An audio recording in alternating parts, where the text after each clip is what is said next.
मेरा कोई सवाल नहीं है एज़ सच, लेकिन हुँ, मैं एक अमेज़िंग एक्सपीरियंस जो मेरे साथ हुआ, वो जी, उसके बारे में शेयर करना चाहता हूँ। प्लीज़। जैसे मैंने आपको बताया था पहली बार, मैं एक आर्ट अप्राइज़र हूँ। पुरानी पेंटिंग्स को साइंटिफिकली स्टडी करना, उन पे फोरेंसिक एनालिसिस करना और जब प्रॉफेट मोसेस ने अपना वो स्टिक जो डाला, वो हुँ, सारा स्नेक्स को निगल गया स्टिक्स। तो जो मैजिशियंस थे सारे वहाँ पे, उन्होंने इस्लाम कबूल कर लिया। यानी जो अपने फील्ड का एक्सपर्ट होता है, उसके सामने जब अल्लाह उसको प्रूफ देते हैं तो वो अनडिनायबल हो जाता है। तो ऐसे ही मेरे साथ कुछ हुआ। पुरानी बिल्डिंग खरीदी है ऑक्शन में, कुछ 150 साल पुरानी बिल्डिंग है वो। चाइना और में। उस बिल्डिंग चाइना हुँ, में और उस बिल्डिंग से कुछ उन्हें 40 पेंटिंग मिली हैं पुरानी। 300 साल पुरानी पेंटिंग्स थी, कुछ 400 साल पुरानी पेंटिंग्स थी, ब्रिटिश एरा की कुछ पेंटिंग्स थी। उस सारे पेंटिंग कलेक्शन में से एक पेंटिंग निकली। वो हमने पहले उसको फ्रेम को इवेल्युएट किया तो फ्रेम ही कुछ तकरीबन 350 साल पुराना था, वो जो पेंट लिखा। हुँ, फिर जब हमने वो स्केच को इवेल्युएट किया, वो तकरीबन 1400-1500 इयर्स ओल्ड कार्बन डेटिंग से पता चला कि वो उतने पुराना है। हुँ, अब मैं वो बताता हूँ कि वो स्केच क्या है, और उसको देखने के बाद मुझे इमीडिएटली पता चला कि ये इस्लाम ही सच है और इस्लाम ही हक है। सलाम मुफ्ती साहब। इस्लाम जी भाई विक्रम। जी, जी, मैं पहले भी आपके स्ट्रीम पे आया था कुछ 4-5 हफ्ते पहले। हुँ, और मैं जब पहली बार आया था तो as a non Muslim, as a Hindu who is searching for truth हुँ, आया था। लेकिन आज मैं एज़ अ मुस्लिम आया हूँ। माशाअल्लाह, माशाअल्लाह, माशाअल्लाह। ये माशाअल्लाह। आप वो आपका वो म्यूज़िक वाला सवाल था ना? जी, जी, जी, मैं आर्ट डीलर हाँ। हूँ, जो आप ही ने मुझे बताया था उसके बारे में। बहुत ज़बरदस्त, जी, जी, जी। बहुत-बहुत मुबारक हो, अल्लाह ताला कबूल करे, जी, माशाअल्लाह। जी, जी, जी, शुक्रिया बहुत-बहुत। माशाअल्लाह। आई थिंक तकरीबन 2 साल से मैं इसके बारे में सोच रहा था, लेकिन आपके प्लेटफ़ॉर्म पे आने के बाद शायद अल्लाह ने दुआ कबूल कर ली। तो माशाअल्लाह, तो बहुत अच्छा, जी, ज़बरदस्त। जी, जी, जी, मेरा कोई सवाल नहीं है एज़ सच, लेकिन हुँ, मैं एक अमेज़िंग एक्सपीरियंस जो मेरे साथ हुआ, वो जी, उसके बारे में शेयर करना चाहता हूँ। प्लीज़। जैसे मैंने आपको बताया था पहली बार, मैं एक आर्ट अप्राइज़र हूँ। पुरानी पेंटिंग्स को साइंटिफिकली स्टडी करना, उन पे फोरेंसिक एनालिसिस करना, हुँ, वो पेंटिंग फेक हैं, ओरिजिनल हैं, किस दौर की हैं, ये सब बताना मेरा मेरा प्रोफ़ेशन है। अभी मैं रिसेंटली एक इंसिडेंट पढ़ रहा था प्रॉफेट मोसेस के बारे में कि फ़िरौन ने अपने सारे मैजिशियंस को बुलाया और हुँ, मैजिक दिखाने के लिए कहा प्रॉफेट मोसेस के सामने। और जब प्रॉफेट मोसेस ने अपना वो स्टिक जो डाला, वो हुँ, सारा स्नेक्स को निगल गया स्टिक्स। तो जो मैजिशियंस थे सारे वहाँ पे, उन्होंने इस्लाम कबूल कर लिया। यानी जो अपने फील्ड का एक्सपर्ट होता है, उसके सामने जब अल्लाह उसको प्रूफ देते हैं तो वो अनडिनायबल हो जाता है। तो ऐसे ही मेरे साथ कुछ हुआ। ओके। आपसे बात होने के बाद हुँ, अ, अगले ही दिन ही मुझे एक सैन फ्रांसिस्को से कॉल आया। हुँ, मैं एरिज़ोना में रहता हूँ। सैन ओके, फ्रांसिस्को में मेरे एक एक्स कलीग काम करते हैं मॉडर्न आर्ट म्यूज़ियम में। उन्होंने मुझे बताया कि उनके एक क्लाइंट है, प्राइवेट क्लाइंट है चाइना में, हुँ, जिन्होंने एक पुरानी बिल्डिंग खरीदी है ऑक्शन में, कुछ 150 साल पुरानी बिल्डिंग है वो। चाइना और में। उस बिल्डिंग चाइना हुँ, में और उस बिल्डिंग से कुछ उन्हें 40 पेंटिंग मिली हैं पुरानी, और वो हुँ, उसका इवैल्यूएशन करवाना चाहते हैं। अच्छा, तो क्योंकि ये काम बहुत बड़ा है, वो मुझे अपने साथ ले जाना चाहते हैं इस काम को कराने के लिए चाइना। तो हमने, और एक हमारे फ्रेंड हैं न्यूयॉर्क में सोहो म्यूज़ियम में काम करते हैं, तो उनको भी हमने साथ में लिया। तो हम 3 लोग तकरीबन 4-5, आपसे बात होने के कुछ 2-3 दिन बाद हम सब चाइना गए इस काम को करने के लिए। हुँ, तो वहाँ हम गए तो हम वहाँ देखा कि ये जो प्राइवेट क्लाइंट है, ऑफ कोर्स वो काफ़ी, वो जो जिस तरह का ट्रीटमेंट उन्होंने दिया और हुँ, जिस तरह का अरेंजमेंट उन्होंने किया था ये सब करने के लिए, वो पता चल रहा था कि वो काफ़ी रिच क्लाइंट हैं, ओके, जो इन्होंने ये किया है। तो हमने अपना काम शुरू किया। We started evaluating the paintings. कुछ 300 साल पुरानी पेंटिंग्स थी, कुछ 400 साल पुरानी पेंटिंग्स थी, ब्रिटिश एरा की कुछ पेंटिंग्स थी। उस सारे पेंटिंग कलेक्शन में से एक एक पेंटिंग निकली, वो पेंटिंग भी नहीं है, एक वो रफ स्केच है। तो मैं थोड़ा इसके बारे में डिटेल में बताना चाहूँगा कि हुँ, ये रफ स्केच क्या होता था। कि जैसे अभी हम किसी भी मोमेंट को कैप्चर करना चाहते हैं, हमारे लिए अभी बहुत आसान है कि हम फ़ोन निकालते हैं और फ़ोटो कैप्चर करते हैं।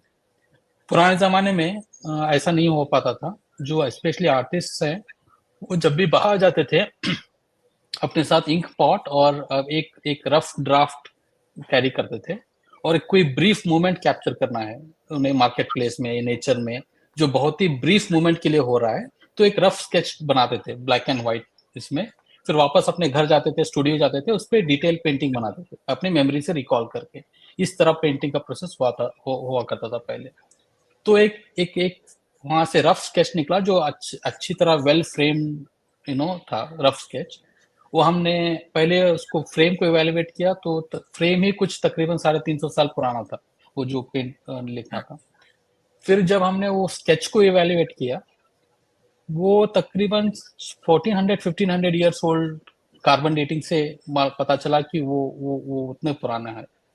अब मैं वो बताता हूँ कि वो स्केच क्या है, और उसको देखने के बाद मुझे इमीडिएटली पता चला कि ये इस्लामी सच है और इस्लामी हक है।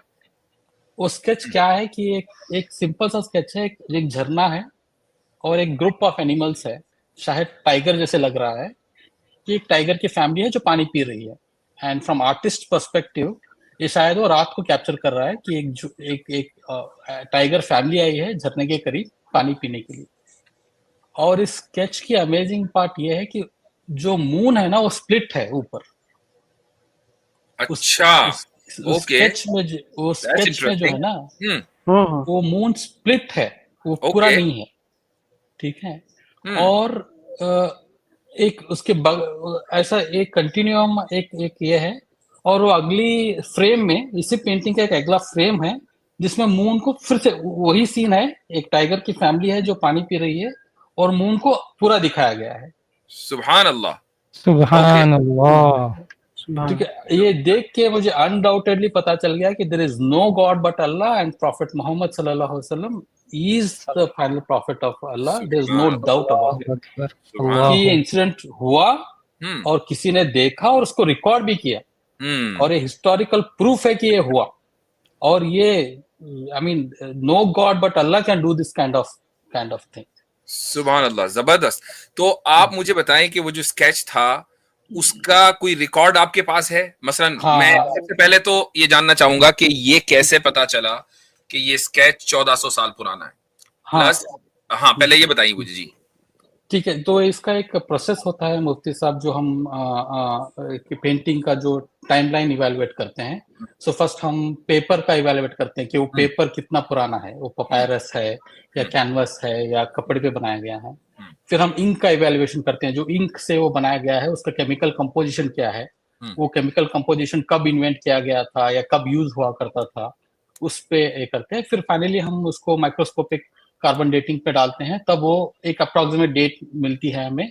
उसमें एग्जैक्ट नहीं पता चलता, 50-60 ईयर्स 100 ईयर्स का अप एंड डाउन होता है, but at least will come to know कि इस जमाने की है। फिर वो उसका हिस्टोरिकल रिकॉर्ड कहीं पे मेंशन किया गया हो कि कहीं पे किसी ट्रैवलर ने मेंशन किया है या किसी आर्ट हिस्टोरियन ने इसको मेंशन किया है कि ऐसी एक पेंटिंग एग्जिस्ट करती थी, तो उसको हम सारा रेफरेंस लेके इसका एक डेट पता करते हैं। ओके, तो उस स्केच के ऊपर, अच्छा वो पेपर के ऊपर था या वो खाल के ऊपर? उसको एक क्या बोलते हैं उसको, पपायरस जिसको बोलते हैं, लेदर और प्लांट के टेक्सचर से मिलके एक काइंड ऑफ पेपर बनता था उस जमाने में। ओल्ड जिसपे ओल्ड पेंटिंग बनाया करते थे। वो कैनवस, अभी जैसा कपड़े का कैनवस मिलता है, कैनवस नहीं था वो एक काइंड ऑफ लेदर और प्लांट का जो रबर मिक्स मिलता है ना, उसको मिक्स करके एक ये बनाया करते थे। ओके, तो आपने फोरेंसिक उस पे इन्वेस्टिगेशन किया, आपको पता चला कि ये 1400 साल पुराना है। उसके ऊपर जो स्केच है, अब ये स्केच इंक से है, तो उस इंक का जो आपने जो इन्वेस्टिगेट किया, वो इंक कितनी पुरानी है? ये भी तो हो सकता है ना कि वो जो मटेरियल है वो पुराना हो लेकिन इंक नहीं हो। जी, तो हमने वो इंक का भी हमने इवैल्यूएशन किया। तो इंक जो है वो 2 टाइप की इंक यूज करते थे आर्टिस्ट उस टाइम पे, एक जो अपने नॉर्मल कलरफुल पेंटिंग बनाने के लिए और एक ऐसा रफ स्केच बनाने के लिए। तो रफ स्केच बनाने के लिए जो यूज करते थे वो कोल का जो कोयला होता है उसका पाउडर और एग व्हाइट मिक्स करके एक मिक्सचर तैयार किया जाता था जो रफ स्केच बनाने के लिए यूज किया करते थे। तो वो एग्जैक्ट मिक्सचर के कंपोनेंट्स हमें उसमें मिले, कोल पाउडर एंड एग व्हाइट। और ये कितने 100 साल पहले इस्तेमाल किया जाता था? तकरीबन एक काफी I mean even renaissance time से, यानी जो जो उस टाइम से लेके तकरीबन 1700-1800 साल तक ये यूज किया गया। जब तक ऑयल पेंटिंग इन्वेंट नहीं हुई तब तक ये रफ स्केच बनाने के लिए तब तक यही टेक्निक यूज किया जाता था। यानी जिस दौर में मून स्पिलिट का मिरेकल हुआ उस दौर में चाइना में ये सब्सटेंस इंक के तौर पर इस्तेमाल होता था। आर्टिस्ट यूज करते थे रफ ड्राफ्ट बनाने के लिए। आर्टिस्ट यूज करते थे रफ ड्राफ्ट बनाने के लिए। ओके, लिखने के लिए नहीं यूज करते थे, लेकिन आर्टिस्ट यूज करते थे। ठीक है, ग्रेट। अच्छा, तो अब जब आपने ये इवेल्युएट कर लिया और ये पता चला आपके पास दो स्केच हैं, एक में मून स्पिलिट है, दूसरे में मून स्पिलिट नहीं है, तो अच्छा ये जो स्केच है यकीनन अब इट वर्थ मिलियंस, ठीक है। ये कोई $500,000 का मामला नहीं है, अब ये $1 $1 की उसकी वैल्यू है। जी जी, तो ठीक है, उसको जिस बंदे ने ऑक्शन में बिल्डिंग खरीदी उसका जैकपॉट लग गया। जी जी जी जी। आप मुझे बताएं कि उसका कोई फोटो या किसी तरह का आपके पास है या नहीं? नहीं, हमारा एक लीगल बॉन्डिंग होता है कि that we can not capture any kind of pictures. अच्छा, मैं आर्ट वर्ड से जो ये है, जितना ओपनली हमें देखने को मिलता है आर्ट म्यूजियम्स में, गैलरीज में, उससे 100 गुना ज्यादा प्राइवेट कलेक्टर्स के पास आर्ट है आज। अच्छा, हाँ, और अमीरों के लिए एक फाइनेंशियल एसेट की तरह ट्रीट किया जाता है। सही। Rich people treat this as financial asset and they preserve it very privately. कई बार हमें ये भी पता नहीं होता कि हमारा क्लाइंट कौन है, सिर्फ हमें पेमेंट मिलती है, हम इवैल्यूएट करते हैं। Okay. So some very rich and powerful people hold ownership of these kind of historical paintings.